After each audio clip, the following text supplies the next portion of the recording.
Hi everyone! Andito tayo ngayon sa Ambuklao Dam. Ito ay part ng bukod. So napadaan kami dito noong pupunta kami ng Vizcaya. Grabe, super ganda. Hindi ka magsasawang pagmasdan ang paligid. Diba? Ayan, galing silang kumuha ng tilapia siguro. Diba, sikat ang bukod sa mga tilapia, fresh tilapia at yummy tilapias. Ang gamit nila dito ay motorboat. So, doon sa kabila may bahay.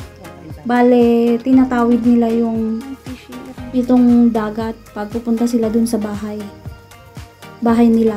Ewan ko ba kung ito lang ba yung daanan papunta doon or dito lang talaga yung shortcut. Ayan, doon sa kabilang dulo. Dulo ba yun? Kaya ang mga nandyan ay nag-aantay ng kanilang sasakyan na maghahatid sa kanila sa crossing. Magkukross sa kanila dito sa dam.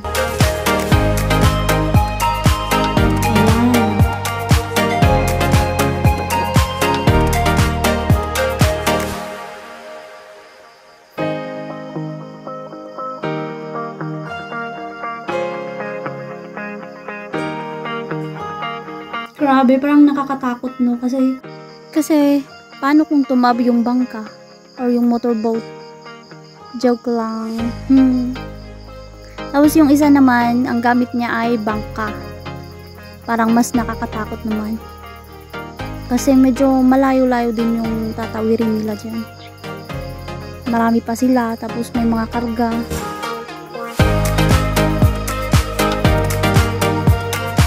Pero syempre, mga sanay na rin siguro mga yan. Ayan, pupunta na sila sa dulo.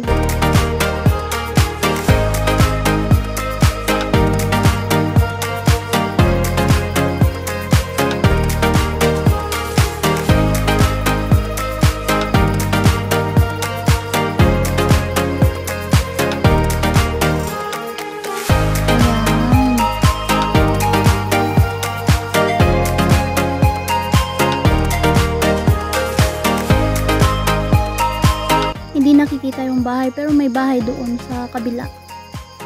Mga ilang minutes kaya kapag gagamitin niya yung bangka.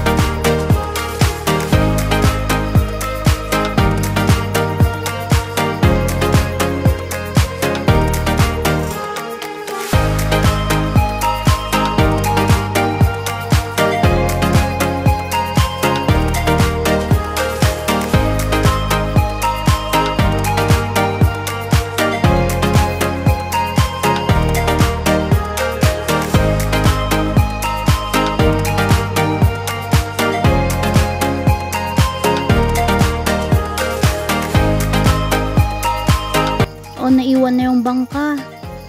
Ayan. Maraming salamat sa panunood. Babush!